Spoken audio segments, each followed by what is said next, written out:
2024 లేదా 25లో డిగ్రీ లేదా బీటెక్ చదివారా? సాఫ్ట్వేర్ జాబ్ కోసం ఎదురు చూస్తున్నారా? అయితే కోడ్ జ్ఞాన్ 100 డేస్ కోర్సులో చేరండి, జాబ్ సాధించండి. రచిత గారు, welcome to Suman TV once again అండి. థ్యాంక్ యూ స్వప్న. కొన్ని సంఘటనలు వింటే ఎమోషనల్ డిస్రెగ్యులేషన్ అంటే Absolutely. వాళ్ళ భావోద్వేగాల మీద వాళ్ళకి విచక్షణ పట్టు లేకపోవడం వల్ల జరుగుతున్న ఘోరాతి ఘోరమైన నేరాలు. ట్రూ. ఉదాహరణకి జరిగిన సంఘటన అంటే భర్త ఉండగా ఒక ఎక్స్ట్రా మ్యారిటల్ అఫైర్ ఉండడం ఆవిడకి, వాళ్ళిద్దరూ కలిసి భర్తని కడతేర్చి ఆ సంఘటన నిజంగా అసలు నమ్మశక్యంగా లేదండి, సినిమాలో చూస్తే కూడా నమ్మవు.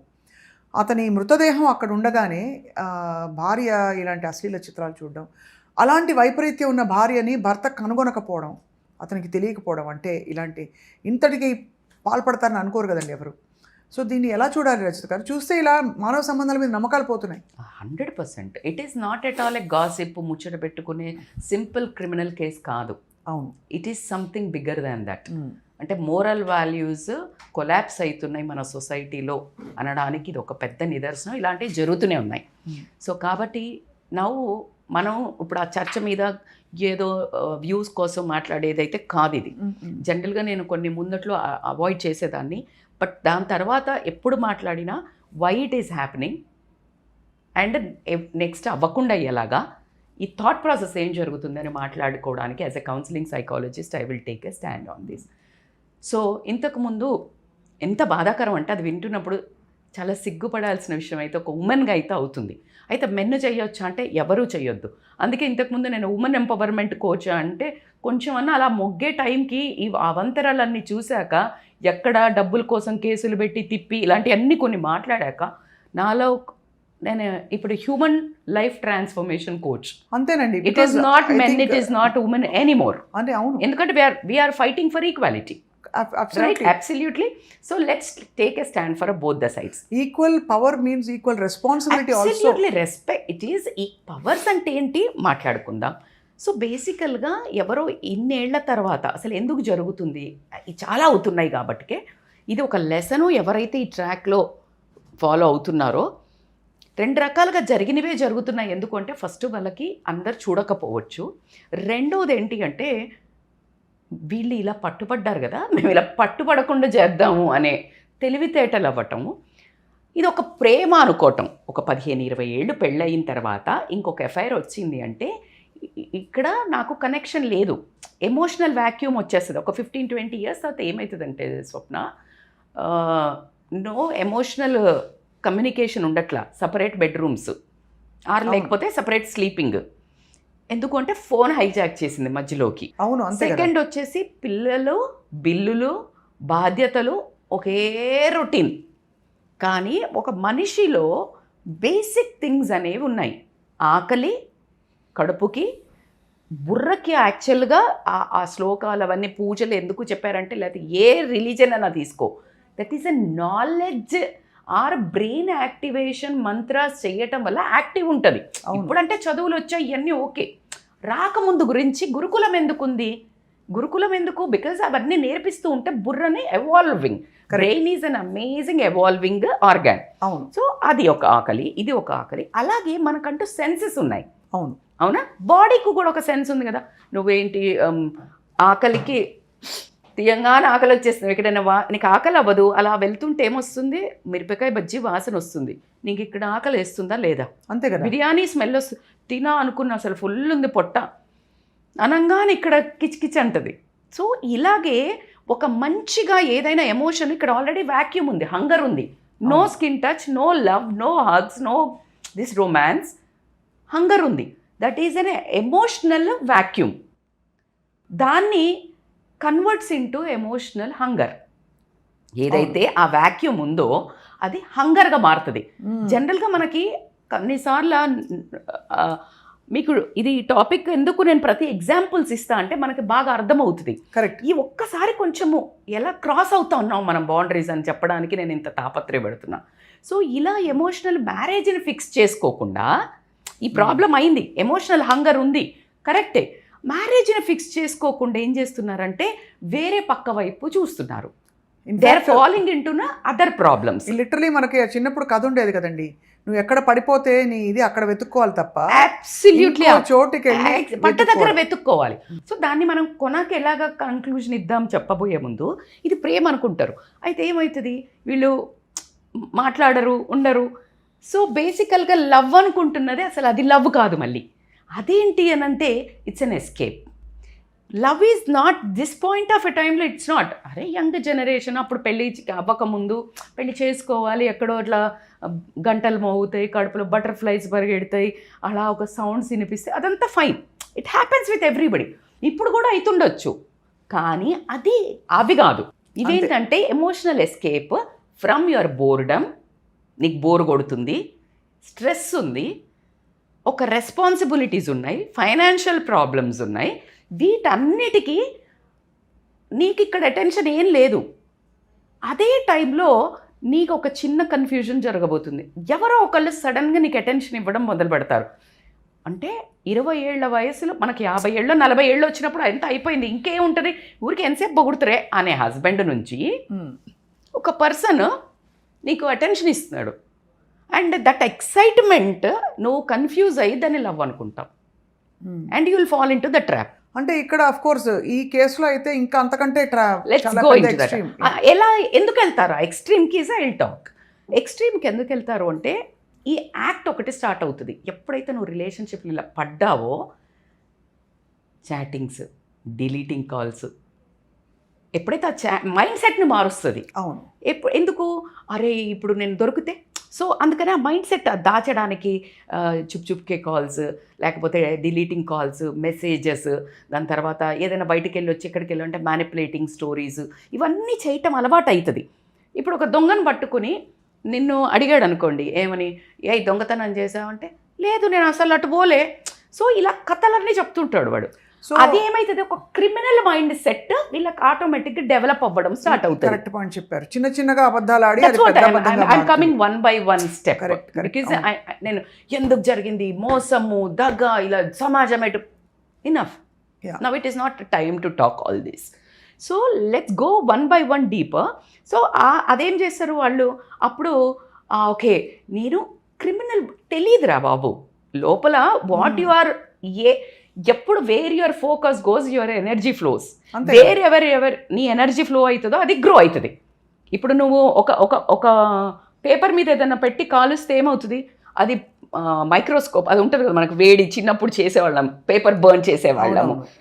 సో అలాగా సేమ్ ఏదైనా నీకు శక్తి పెంచే శక్తి ఉంటుంది, కాల్చే శక్తి ఉంటుంది. దానికే అంటారు కదా నల్ల దిష్టి నరుడికి పగిలిపోతుంది అని. So this all things are human has such an immense power. So నువ్వు దీన్ని నెగ్లెక్ట్, అదే నువ్వు పాజిటివ్గా కన్వర్ట్ చేస్తే వేరే ఉండేది. ఫోకస్ అంగాని యువర్ హస్బెండ్ ఇంకా మంచి అన్నం వండి పెట్టి మంచిగా చేసి ఆయనను కొంచెం లైక్ నేను మసాజ్ అయినా హెడ్కి ఇట్లా కొంచెం అంటే మనకు other side of the story కూడా తెలియదు, అవి ఇట్లా తయారవ్వడానికి ఇంకేంటి అనేది కూడా. So that is we're not talking because అలా మొత్తంకి జరగడానికి అందుకే అంట దిస్ ఇస్ కరెక్ట్. అంటే అక్కడ ఏం జరిగినా కూడా టోటల్లీ డినయలే కాదు, రాంగే. ప్రతి ఒక క్రైమ్ జరగడానికి మనం చూస్తే ఏదో ఒక కథనం రీజన్ ఉంటుంది, రీజన్ జస్టిఫై కాదు. సో ఇక్కడ ఏంటంటే నీకు ఈ టైంకి ఇక్కడికి వచ్చింది పెరుగుతుంది. అయితే క్రిమినల్ పెరిగినాక ఏమవుతుంది, ఒకటి స్టార్ట్ అవుతుంది. ఎన్ని రోజులు ఈ చిన్న దొంగతనాలు చేస్తా, చిన్న ఎంత రోజులు చేస్తా. Now slowly that comes in to a fear of exposure. ఎలా దొరికితే, మా హస్బెండ్కి దొరికితే ఏం చేస్తాడు, ఎక్స్పోజ్ చేస్తాడు. ఇంకా ఎక్కడో ఏముందంటే నేను చెయ్యొచ్చు, నేను దొరకకూడదు. అదే దొరికితే ఏమవుతుంది, సమాజం ముందు నేను పరువు పోతుంది.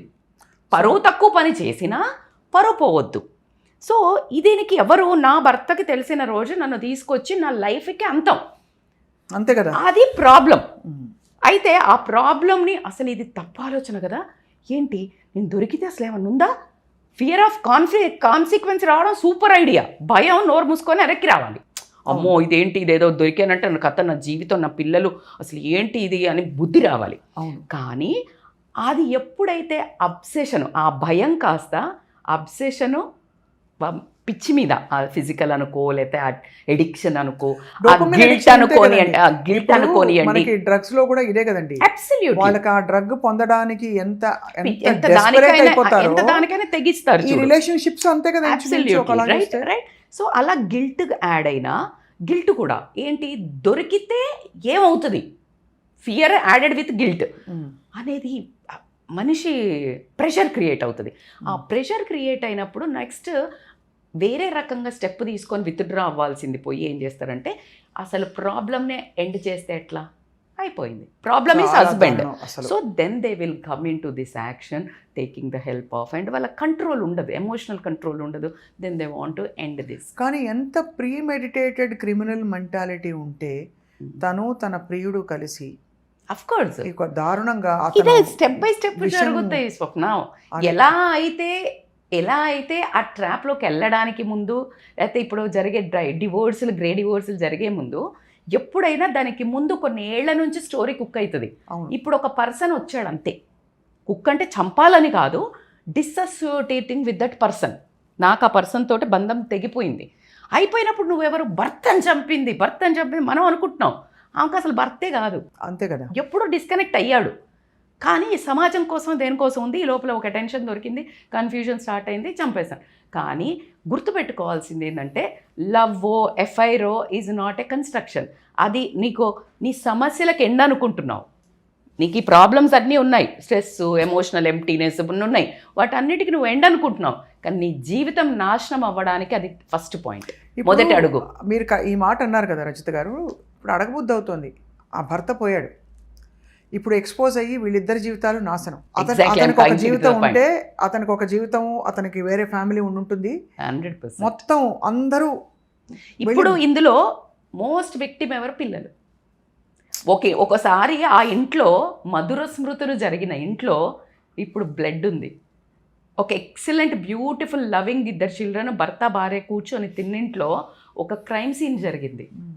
అంటే ఎమోషన్స్ అసలు ఏం జరుగుతున్నాయి ఒకసారి మీరు చెప్పండి. అంతే కదా. సో పిల్లలు విక్టిమ్, ఒకళ్ళు జైలుకి వెళ్తారు, ఒకళ్ళు చనిపోయారు.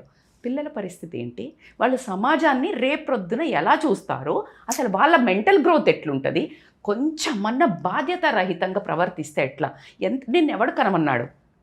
అరే నీకు ఇష్టం లేదు మా పెళ్ళి, మనిషి ఇష్టం లేదు, సతాయిస్తున్నాడు, తాగు అనుకుందాం, ఈయన కాదు, ఈయన కూడా మనకేం తెలీదు.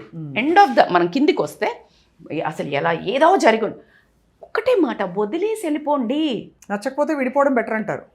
అరే ఇంత చంపే కంటే నీకెవడు అధికారం ఇచ్చాడు? ఇంకో ప్రాణాన్ని తీసే అధికారం ఇచ్చాడు, నీ ప్రాణం తీసే అధికారం కూడా లేదు నీకు అని మనకు ఎన్నో పురాణాల్లో చెప్పింది. ఆత్మహత్య మహా నేరం, మన సొసైటీ కూడా చెప్తుంది. కానీ రజిత నాకు ఒకటి అర్థం కాదు, ఈ సెల్ఫ్ జస్టిఫైడ్ మెల్లిమెల్లిగా గడప దాటి బయటికి వెళ్ళడం అనేది స్త్రీ కావచ్చు పురుషుడు కావచ్చు, అది ఎక్కడి నుంచి వస్తుంది? దైవభక్తి, ఏదో ఒక భక్తి ఉంటుంది. చట్టం అంటే భయం ఉంటుంది చాలామందికి, లేదంటే పట్టుబడిపోతాం సమాజం ముందు ఏదో అవుతుంది అది ఉంటుంది.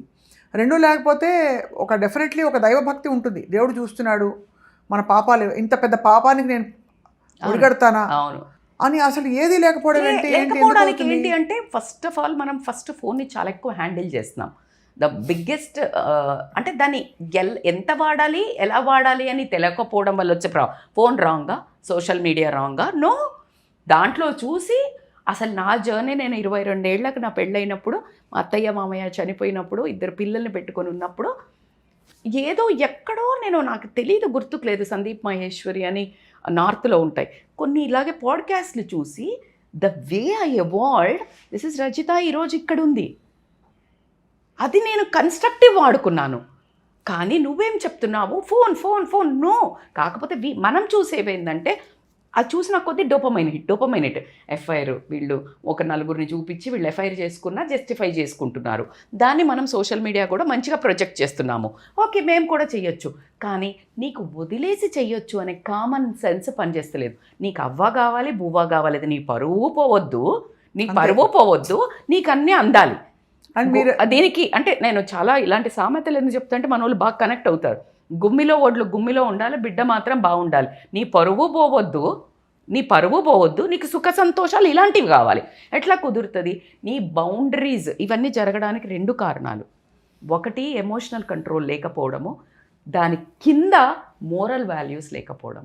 అది ద బిగ్గెస్ట్ రూట్ కాజ్ ఏంటంటే అసలు చేసేది వరస్ట్ పని ముందు, దానికి నువ్వు ఇంకొక ప్రాణాన్ని తీసి నాకు అడ్డు అనుకోవడము అంటే చాలా ఎక్కువైపోయింది. ఆమెలో ఇన్సేన్ ఒక హ్యుమానిటీ అనేది లేదు, అందులో ఒక రాక్షసత్వం ఎంటర్ అయిపోయింది. అందుకే ఆ చిన్న చిన్న వాటితో వస్తుందని చెప్పా. నాకు అది నచ్చింది. ఇప్పుడు చిన్న చిన్న దొంగతనాలు చేస్తాడు, పెద్ద దొంగతనం చేస్తుంటే ఎవరైనా పట్టుకుంటే నువ్వు వచ్చింది దేనికి? దొంగతనానికి. నువ్వు తీసుకెళ్ళు, లేదు పట్టుబడితే తప్పించుకొని వెళ్ళు. నువ్వేం చేస్తావు? నేను పట్టుపడితే అనే భయంతో ఆయనను చంపుతావు. దొంగలు చంపుతారా లేదా కొంతమంది వచ్చినప్పుడు? Because fear of exposure. Same act ఇక్కడ కూడా అంతే కదా, fear of exposure. So exactly it is a high time. But one thing I can tell, A wrong అడుగు వేసే ముందు మీ లైఫ్ కన్స్ట్రక్షన్ కాదు ఇలాంటి అడుగులలో, అది జీవితం అంతమే. ఎన్ని రోజులైనా ఇలా పట్టుపడడం ఖాయం. ఇక్కడ పట్టుపడకుండా ఎవరైనా ఉన్నారు అనుకున్నా కూడా అక్కడ పట్టుబడతారు, ఫస్ట్ పాయింట్. బట్ ఇంకొకళ్ళ ప్రాణాలు తీసే అధికారము మీకు లేదు, అది మగ కానీ ఆడ కానీ. ఇక్కడ హ్యూమన్స్ అని మాట్లాడతాం మనం. అయితే మనకు భార్య చంపింది ఎందుకంటే భార్య పుట్టుక తీసుకునేది కాదు కాబట్టి మనం కొంచెం తట్టుకోలేకపోతున్నాం. చాలా అసహ్యము, బాధ, ఒక రకమైన బరితెగింపు అనే పదాలు రావటం అయితే వస్తుంది. అంటే జీవితం మీద విరక్తి కలుగుతుంది. ఎందుకంటే మనం నర్చరర్, మనము గివర్ కదా, మనం ప్రాణం. ఆవిడకి ఏమీ అవేర్నెస్ ఉన్నట్లేదు కదా అదే వాచింగ్ పోర్న్ వీడియోస్ ఆఫ్టర్ అది అబ్సెషన్ కిందకి వెళ్ళిపోయింది. ఇంకా అందులో ఉండే సింప్టమ్స్ లో ఇది కూడా ఉంటుంది. ఇప్పుడు మీడియంగా ఉన్నారనుకోండి, దెల్ బీ కాన్షియస్. అసలు ఎప్పుడు పెట్టుకోకుండా ఉండటం ఒకటి, స్టార్టింగ్ బౌండరీ. ఇప్పుడు ఈ ప్రాబ్లం ఉంది, నువ్వు బౌండరీ అట్రాక్షన్ అవ్వకుండా ఉంటుందా? అంతే కదా. 60 ఏళ్ళలో కూడా అట్రాక్షన్ అవుతుంది. అందుకే 60 ఏళ్ళలో కూడా వృద్ధాశ్రమంలో పెళ్లి చేసుకుంటున్నారు. నేను కొన్ని వీడియోలు చూస్తున్నాను. Attraction is common, action is your choice. అంతే కదా. Action is your choice and your choice based on the consequences. ఏం జరుగుతాయి, నా జీవితం ఎటు పోతుంది? నేను ఇప్పుడు నీకు ఒక బస్సులు, ట్రైన్లు, ఫ్లైట్లు కనిపిస్తున్నాయి, నీకు ఎక్కడ పోవాలా? నువ్వు ఏం ఎక్కుతున్నావు? బండి ఎక్కుతున్నావు, కారు ఎక్కుతున్నావు, నువ్వు ఎక్కడ పోతావు? నిన్ను తీసుకెళ్ళి ఎక్కడో కొండ మీదకి వెళ్ళి దూకేసే బండి ఎక్కుతున్నావు అని తెలిసి ఎక్కితే ఎవడేం చేస్తాడు? సో ఇవన్నీ చాలా, అంటే నిజంగా మీరు అన్నట్టు చాలా విషయాలు ముడిపడి ఉన్నాయి. అది గ్రాడ్యువల్ గా ఎంటర్ అయినప్పుడు ఇంతవరకు వెళ్ళదని అనుకుని ఎంటర్ అయిపోతారు చాలా మంది. But no it will take, వెళ్ళే వరకే ఇది నువ్వు ఒక్క అడుగు నువ్వు వేస్తే జీవితం జస్ట్ ఇట్లా వెళ్ళిపోతావు. కాలు జారింది అంతే. స్కీ డైవింగ్ ఉంటుంది కదా అట్లా, వితౌట్ ఎనీ ట్రైనింగ్. చాలా చాలా దురదృష్టకరం రజిత గారు. చాలా నాకు పిల్లల మీద ఎంత బాధేస్తుందంటే అసలు. అంటే ఇలాంటి వాళ్ళు ఒకటే రిక్వెస్ట్ ఏంటంటే, చాలా జరుగుతున్నాయి ఇప్పుడు, చాలా జరుగుతున్నాయి. అంటే ఎఫ్ఐఆర్స్ అనేది ఇవన్నీ చాలా జరుగుతున్నాయి. Please just wake up call, this is heights. మీకు నచ్చలేదా? చూసే ప్రతి ఒక్కళ్ళకి మీకు నచ్చలేదు ఈ జీవితం, ఫస్ట్ ఆఫ్ ఆల్ మాట్లాడండి. నాకు నీ దగ్గర నుంచి ఇది కావాలి అని. భార్య భర్త దగ్గర నుంచి, భర్త భార్య దగ్గర నుంచి మాట్లాడండి. టాక్. లేదు అంటే కౌన్సిలింగ్, లైఫ్ కోచెస్ దగ్గరికి వెళ్ళండి, రండి, మీకు పుణ్యం ఉంటుంది. వర్కౌట్ అవ్వలేదు సెపరేట్లీ, డివోర్స్ అని పెద్ద పదాలు వాడను. Okay, live your own lifes. అరే పెళ్ళి దాటి కూడా లైఫ్ ఉంది, నీ సొంతంగా నువ్వు బ్రతకగలిగే లైఫ్ ఉంది. పిల్లల్ని చూసుకుంటూ బతకొచ్చు, సమాజానికి ఏమైనా చేసుకుంటూ బతకొచ్చు, నీ ఓన్ పర్సనాలిటీ డెవలప్మెంట్ చేసుకుంటూ బతకొచ్చు, నాలెడ్జ్తో బతకొచ్చు, దేవుడి చెంతన బతకొచ్చు. ఎన్ని ఉన్నాయి. You going to the good directions.